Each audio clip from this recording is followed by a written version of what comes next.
The Death Archivist Vodcast is a Red Velvet Studios production.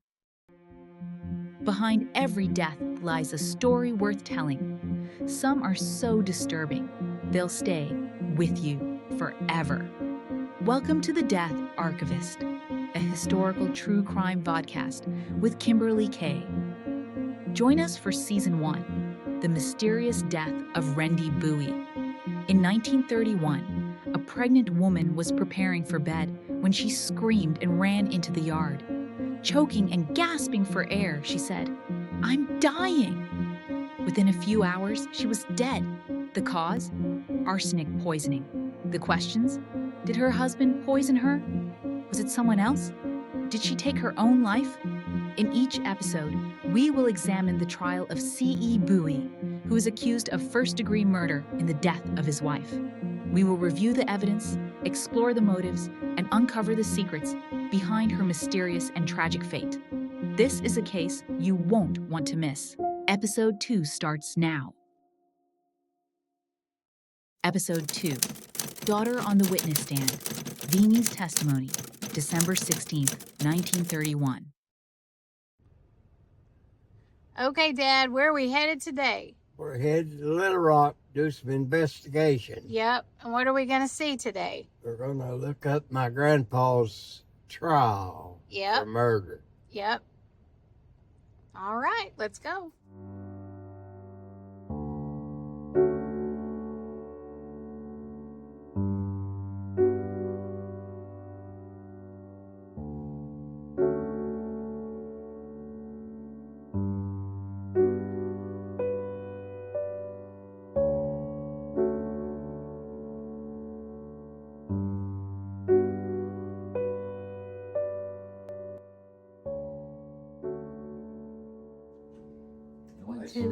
Building. It is. It's pretty, isn't it? It opened in 1925. So coming off the elevator, this would have been the path that my grandfather and his siblings would have walked to get to the courtroom where the trial was held.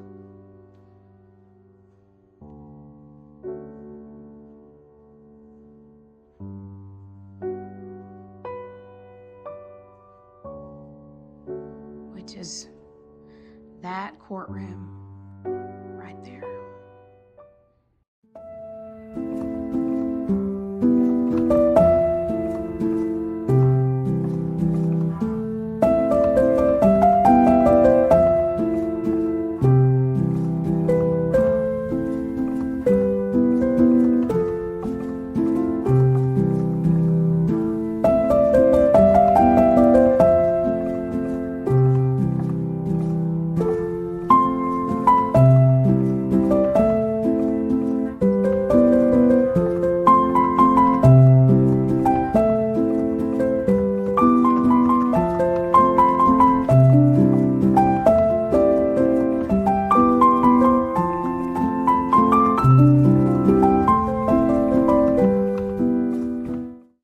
Hello, everyone. Welcome to Season 1, Episode 2 of The Mysterious Death of Rendy Bowie. My name is Kim, and I am the host of this podcast, The Death Archivist. If this is your first time, please go back and watch Episode 1. You don't want to miss any of that, and welcome. We hope you'll stick around for the remaining episodes in this series. For those of you coming back to Episode 2, you know that we have been listening to the testimony of Veenie Bowie. So I thought we would talk a little bit about Veenie and what we know about her to this point. So we know in 1931 that Veenie was 17 years old. She was the oldest daughter of Rendy and C.E., and her life was pretty much shaped by the depression and just the hardships that the family had experienced. She took on a significant caregiver role with her siblings. She helped with meals. She helped with the needs of her siblings. And Rendy, her mother and her role model, worked outside the home doing laundry for a family. And we know that she also had episodes of sickness. So Veenie would step in and take on some of those day-to-day responsibilities of running a home. So we know she had a lot of responsibility in the home and to her siblings. We know she had a limited education. She mentions in her testimony this week that she finished the 5th grade the year prior, or she attended the 5th grade the year prior. And I wondered, listening to the testimony so far, about her ability to tell time and calculate distances. And I say this and just watch for it as we start moving along in this. For example, she mentions that she went on foot to the police station on the night that Rendy died to call for help. She says it took 10 minutes to get there. She lived 1.8 miles from that police station, so it probably took a bit longer than 10 minutes. And I think she estimated the round trip at 30 minutes. And I think that also would require a little more than 30 minutes time. Finally, something else we know about Veenie is that there were issues between Rendy and CE where Veenie was concerned. She mentions in her testimony the fussing that they did that was focused on her. And at one point, she mentions being kicked out of the house. So I suspect she was probably a very independent and strong-willed girl with a limited education, and she lived in a man's world. I mean, let's just be honest, in 1931, and even in today, we live in a world dominated by men.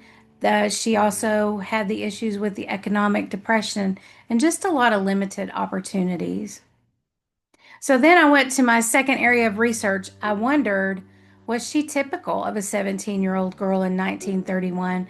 And I just wanted to share a little bit about what I learned. So girls in 1931 were expected to take on more traditional roles.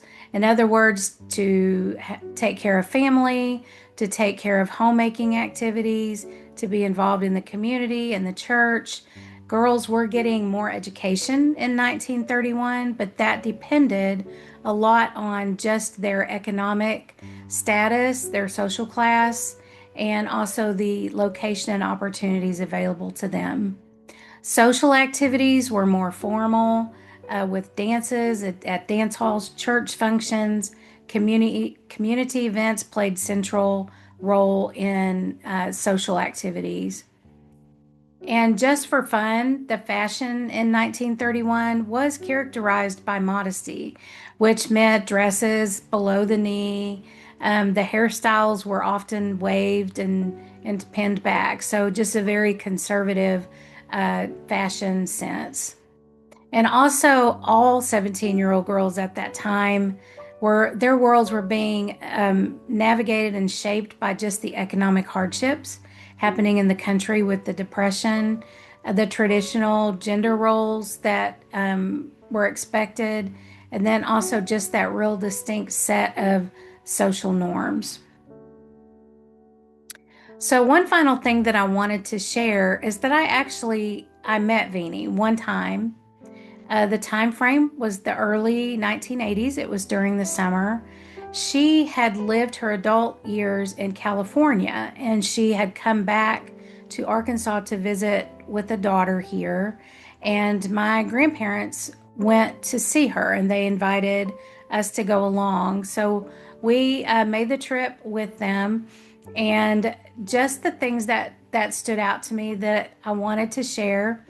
We pulled into the driveway. There were people in lawn chairs sitting outside waiting for us to get there. And as soon as we pulled in and the car doors started opening, I remember watching her.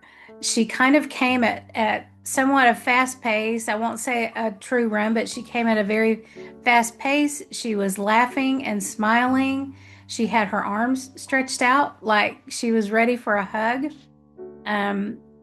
Physically, to describe her, I would say she was about my height, around 5 foot tall, maybe a little bit taller. And she was older by this time, so she had short white hair. But I just remember when my Grandpa got out of the car and she got to him, they embraced each other. He was laughing and smiling and talking with her. And that really stood out to me because my grandpa, there was no doubt that the man loved his family and loved us and would do anything in the world for us. He listened to us, paid a lot of attention, but he was not just a real physical hugger or anything like that. So it really stood out to me when he embraced her the way that he did.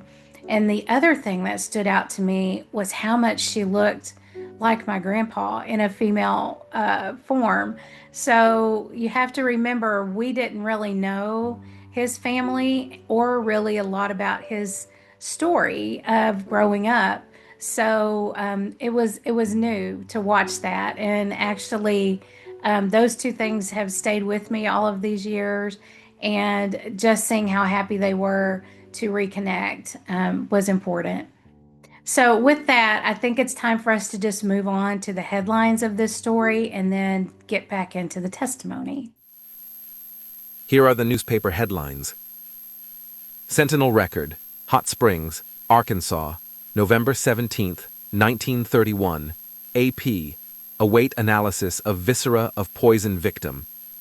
Arkansas Gazette, Little Rock, Arkansas, November 22nd, 1931. Arsenic found in woman's stomach, but husband in jail exclaims, "I did not poison her." Facing murder charge, prosecuting attorney's office obtains incriminating evidence from children of C.E. Bowie. This has been a KDANN news break with Henry Caldwell.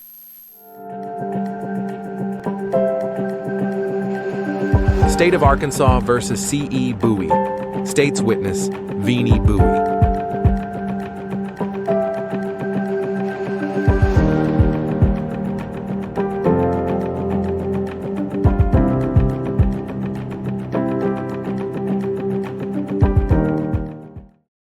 How long had your mother been dead then?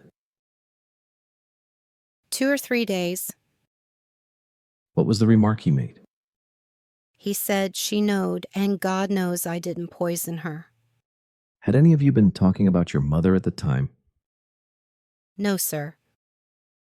Had any of the rest of them been talking about it? Not that I heard. How far were you from your father? I guess as far from here to the table, about 5 feet. Was anyone else in the room? Yes, sir. Who else? The rest of the children. Was there anything more said about her at that time? No, sir. Shortly after you had prepared the chicken and dumplings one morning, did you notice some action of your father's that was peculiar? Yes, sir. What was it? He got up one morning and went and built a fire in the stove. What time was it? Between 5 and 6. Did he ever do that before? No, sir. What did he do after he built the fire in the stove? He put a little box in the stove. What kind of box? Snuff box. Do you know where that snuff box is now? No, sir. Would you know it if you saw it? Yes, sir. Did you get the snuff box out of the stove? Yes, sir. What did you do with it? I put it up. Where did he get the snuff box from? From out of the bedroom, the front room where we had been sleeping. Whose duty was it at your house to make the fire in the stove? I did. Did you prepare the breakfast? Yes, sir. And that had been your duty all of the time? Yes, sir. How long had you been doing that? Ever since I was 10 years old. You have been making fire and cooking breakfast? Yes, sir. You say your father had never done anything like that before? Were you awake at the time? Yes, sir. Where were you? standing at his bed. Did you sleep in the same room with him at that time? No, sir. Did you ever hear your father make any threats against or towards your mother? Yes, sir. What were those threats? We object to that. We would like to have it connected up in point of time in order to show that it is not too remote. Well, within the last 2 years? Yes, sir.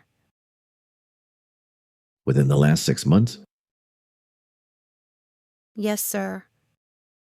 Or within the last 4 or 5 months? Yes, sir. How near up to the time of her death? About 2 weeks prior to that. What were the threats he made? He said she couldn't come to the bed and sleep. Did he make any threats of violence toward her? He said he would kill her if she come to the bed. You said that was about 2 weeks before your mother's death? Yes, sir. Did you hear him make threats prior to that time? Yes, sir. Did you ever see him assault your mother? What's that? Strike your mother? He did one time, When was that? when he made me leave home. When was that? In April. What did he hit her with? A rope. We ask that the testimony be stricken from the record. It is remote with regard to the time of her death, and it is incompetent. The objection is overruled.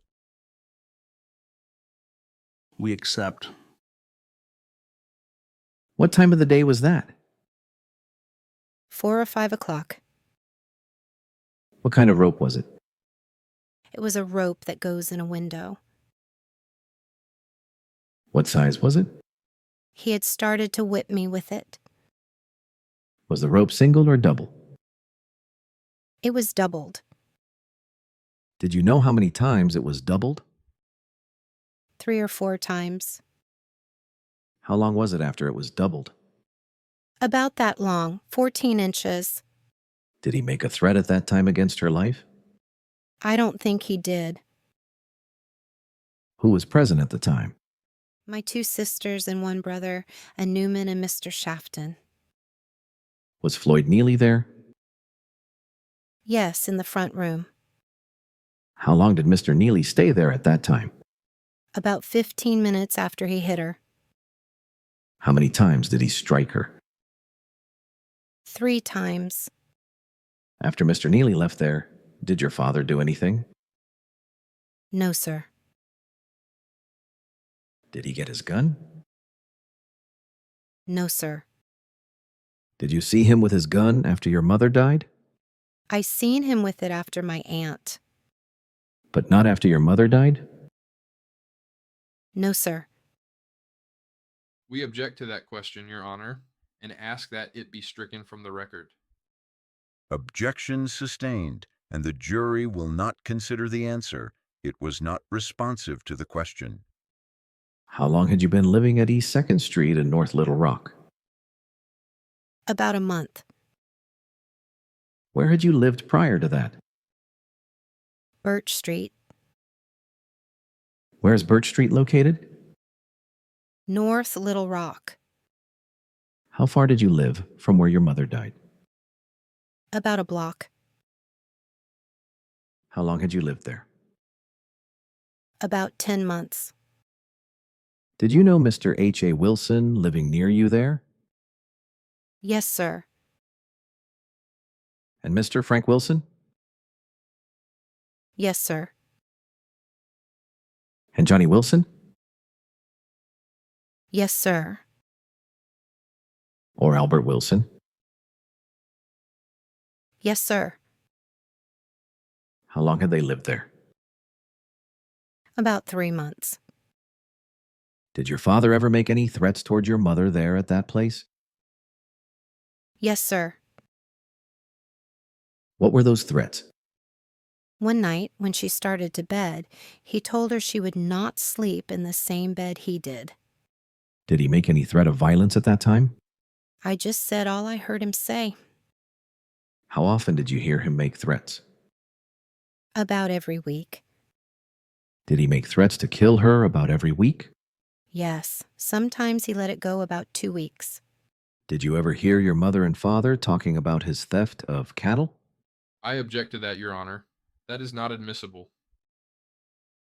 It certainly goes to show a motive for his offense, and I can show she made threats to turn him over to an officer if he didn't quit it. Certainly object to that. It is improper to make that statement before the jury. The objection is overruled. We accept. Did you ever hear your father and mother talking about his stealing? Yes, sir. When did that occur? It was April or May this year. What became of the cattle that were stolen? The cattle that was stolen? We object. That is certainly improper. It has nothing to do with this case. Gentlemen, whatever the answer to this question may be, the only purpose of the question and the answer is to show a motive on the part of this defendant in committing the crime with which he is charged.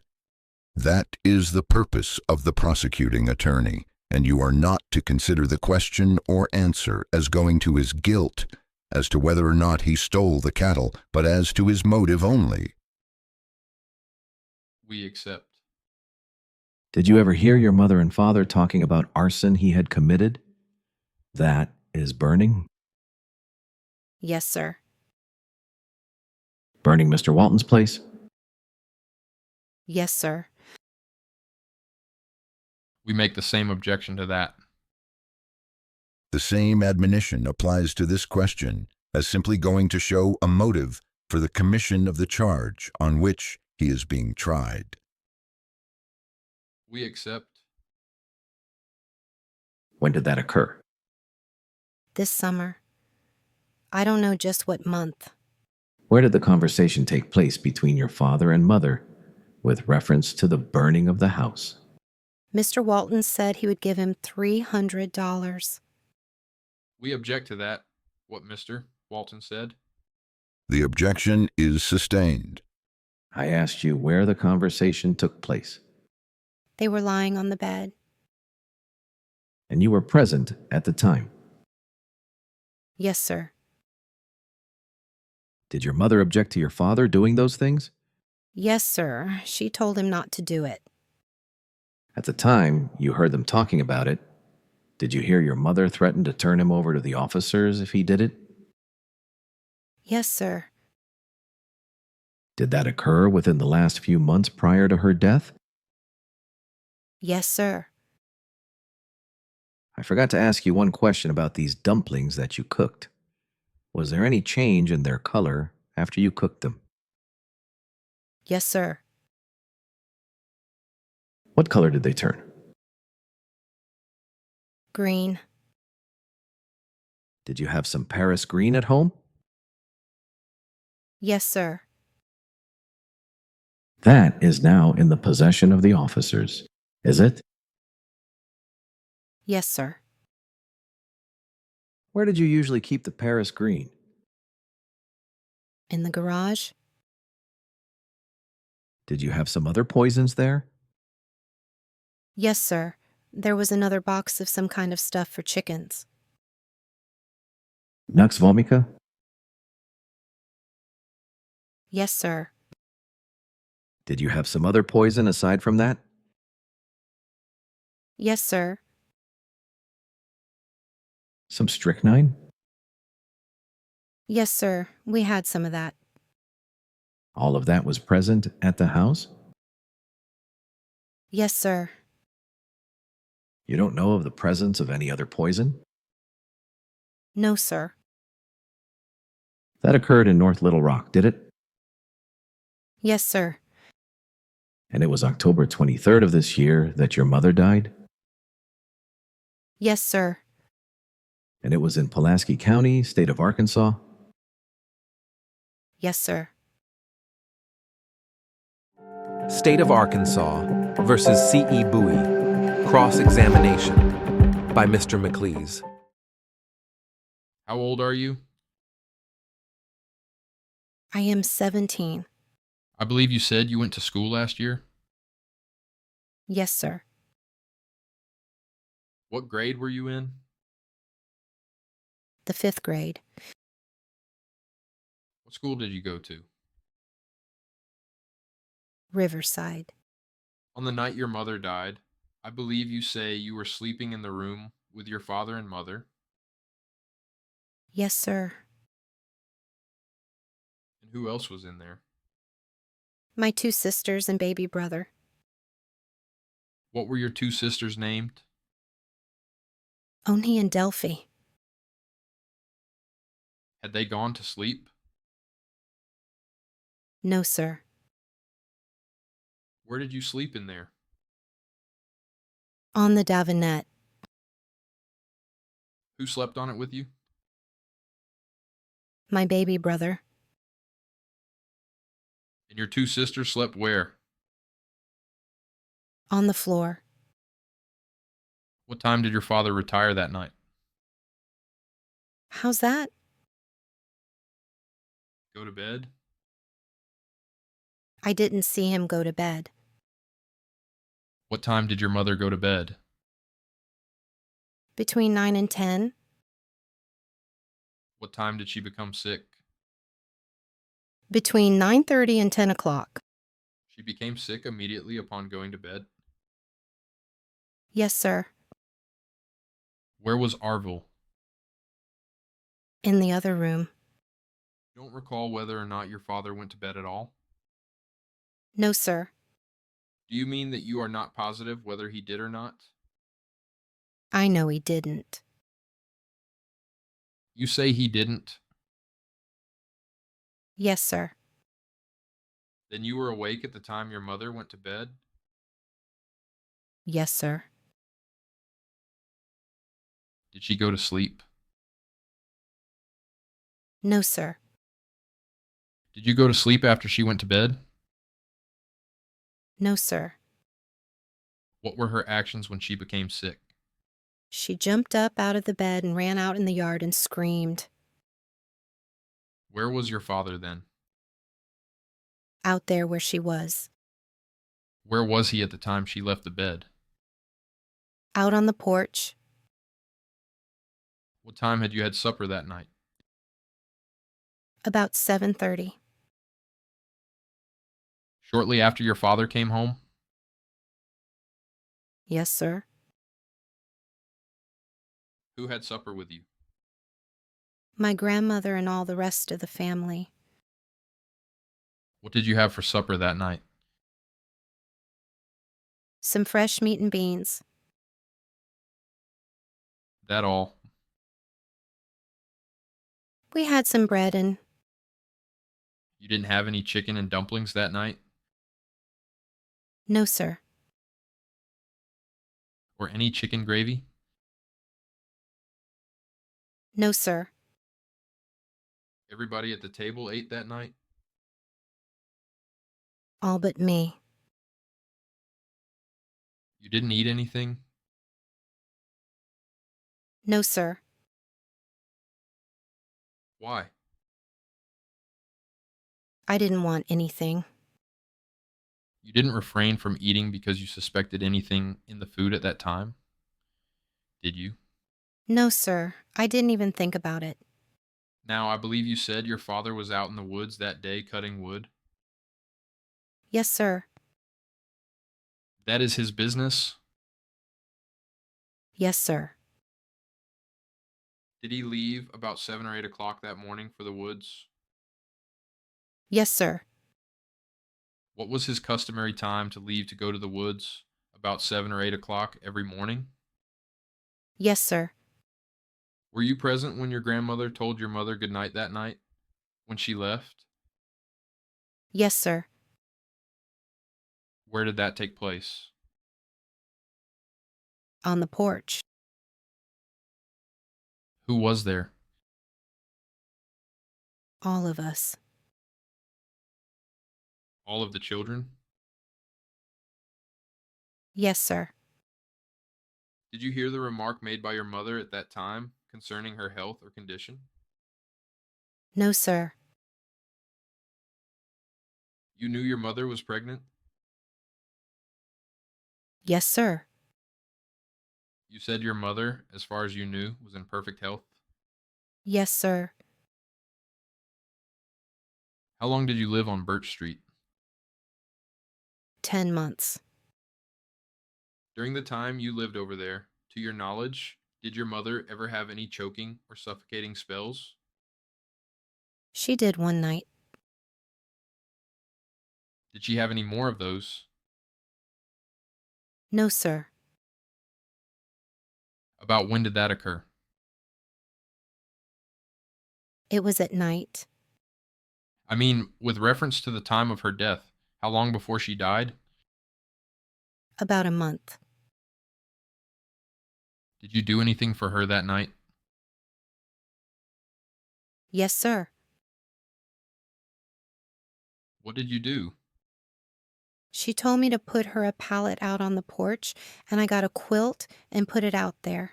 And she laid down on it and got back up and come back inside. She wanted to get outside when she had that choking spell? Yes, sir. Did she say she couldn't breathe well inside of the house? Yes, sir.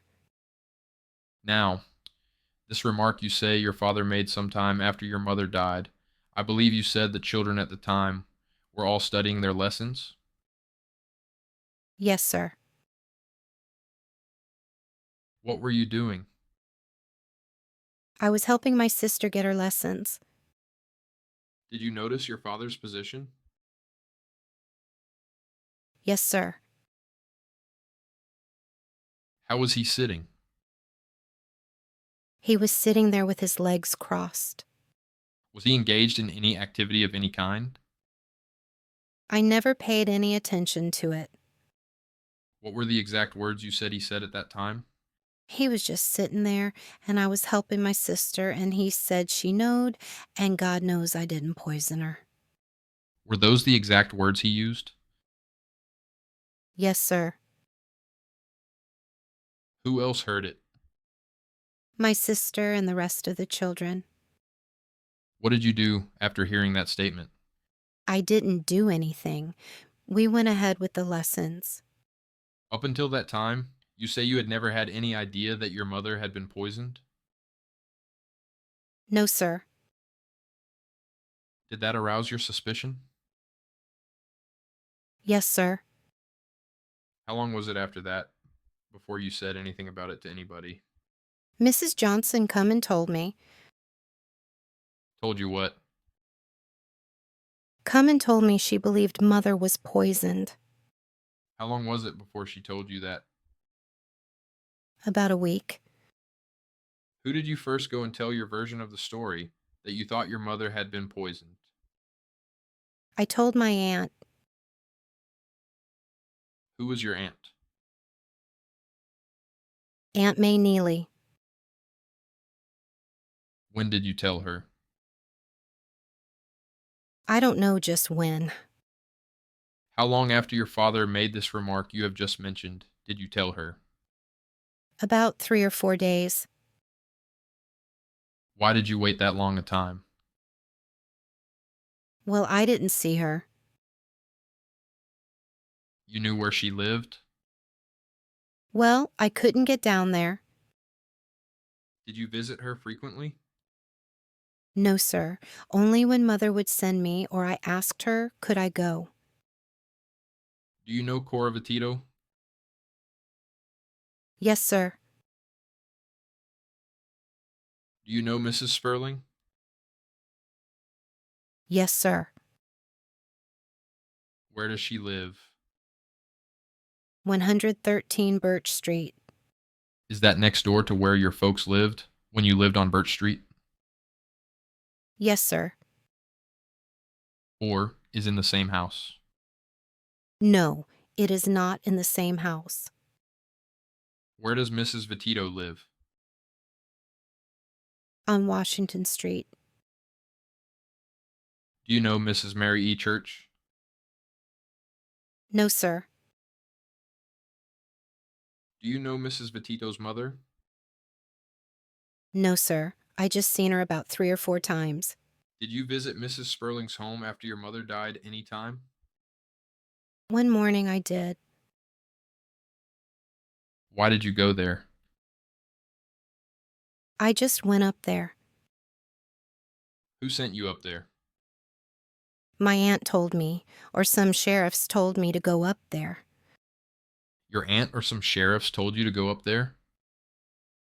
Yes, sir. On this morning, you went to Mrs. Sperling's house. What did you do up there? Nothing. You don't recall taking a piece of notepaper up there? Yes, sir. I taken a piece of paper up there. What did you do with the piece of paper? I gave it to her. Mrs. Sperling? Yes, sir. What was done there by yourself and Mrs. Sperling with this piece of paper? She asked me what I knew about the matter, and I told her. She asked what you knew about it? Yes, sir, and she wrote it down. At your dictation? Yes, sir. Did you sign that statement? Yes, sir. What became of it afterwards? I don't know. The last place you saw it, it was in Mrs. Sperling's possession? Was it? Yes, sir. In that statement. Didn't you say when your mother became sick, you jumped up and ran into the room from the other room and looked at the clock, and it was 9 o'clock? No, sir. Did you visit Mrs. Vitito any? I went and told her about Daddy, What about your daddy?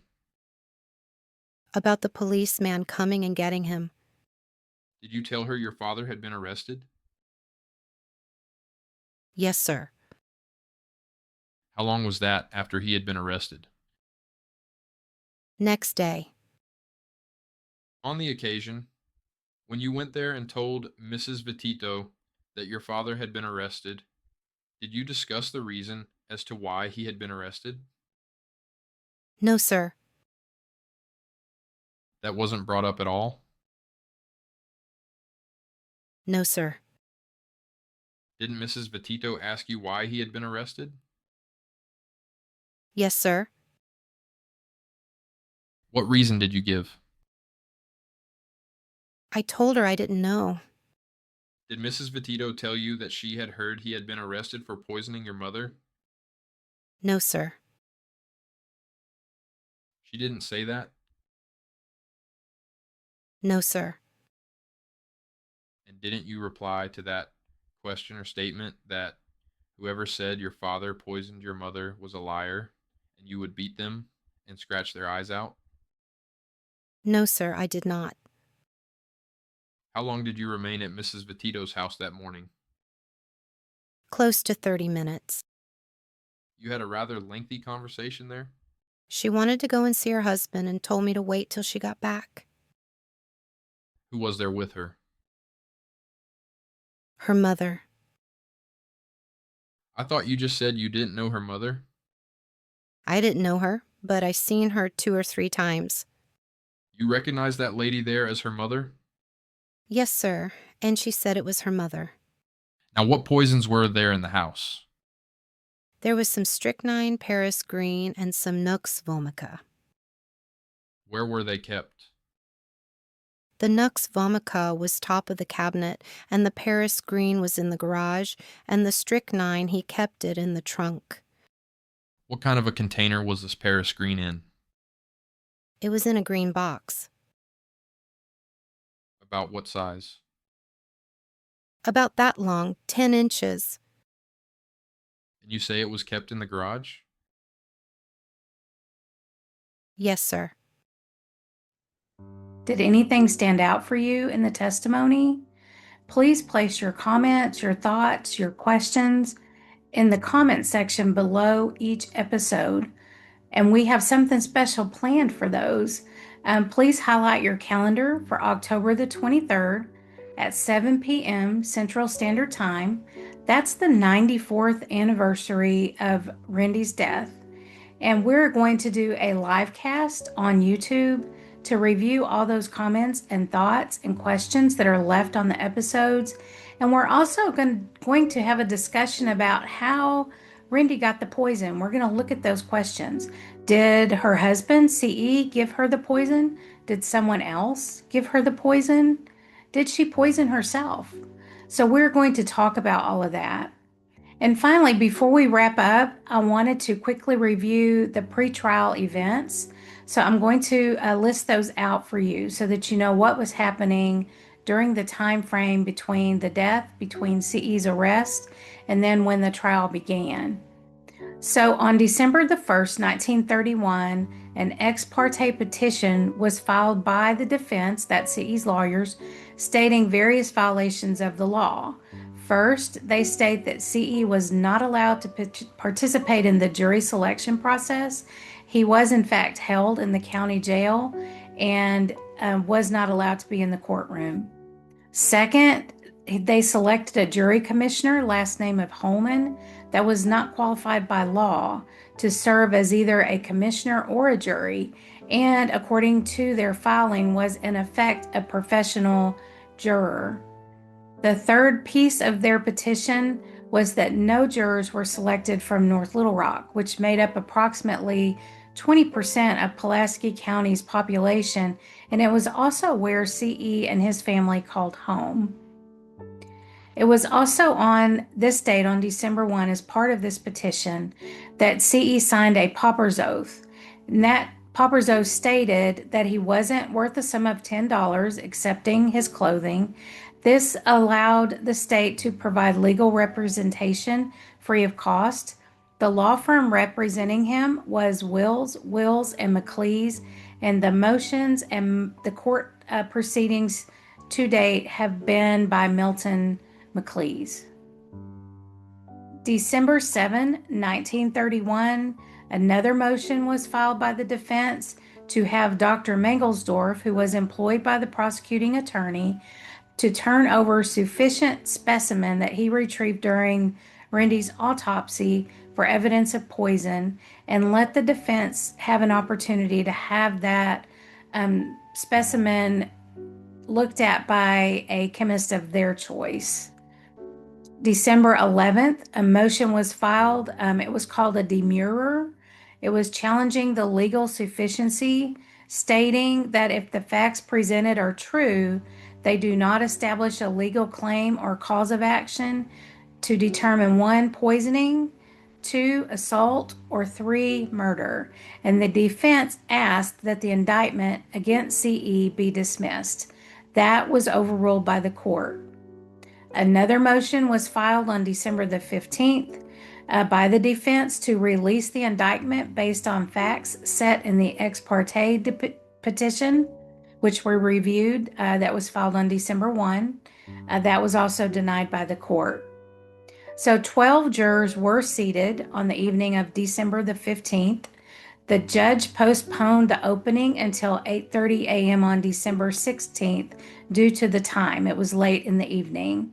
On December the 16th, CE entered a not guilty plea to the charge of murder in the first degree. Let's take a look at the timeline so far. October 23rd, 1931. Rendy was pronounced dead at approximately midnight at the Baptist Hospital in Little Rock. October 25th, 1931. Rendy was buried at Bayou Meadow Cemetery, Jacksonville at 1 p.m. November 10th, 1931.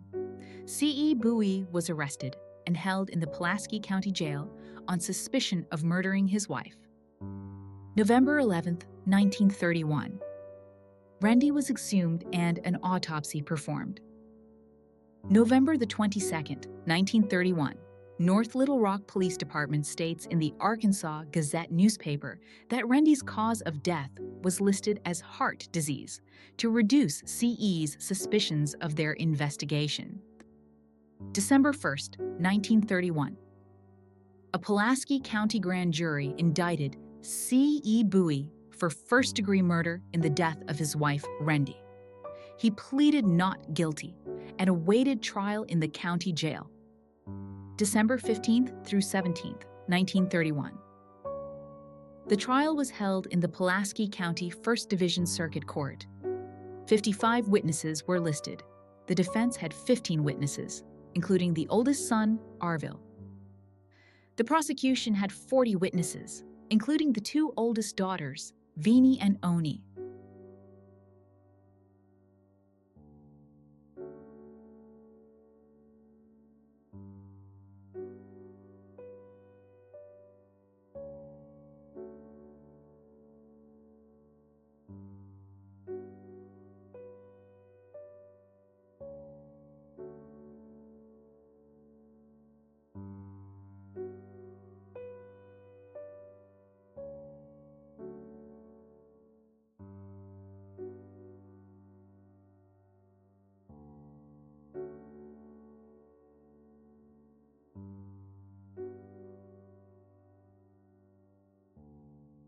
Let's examine the layout and roles in the courtroom. Gallery, seating for the public, press, and/or family members.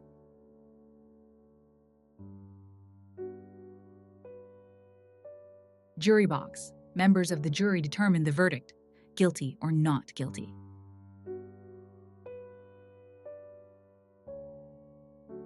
Witness stand, location where witnesses swear oath and testify.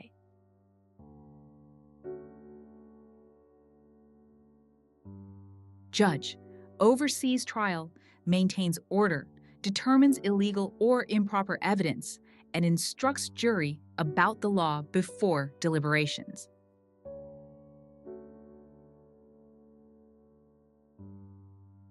Court reporter, documents the official record of the trial.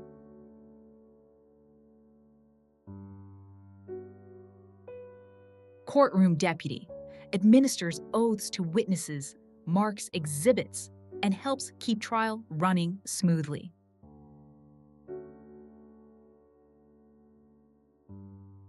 Podium, used by attorneys to question witnesses and argue their case before the judge and jury.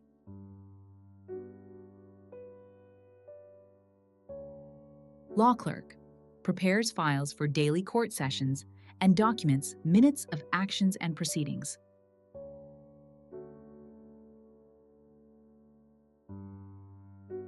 Prosecution, plaintiff's table, table for the attorneys initiating criminal proceedings against the accused.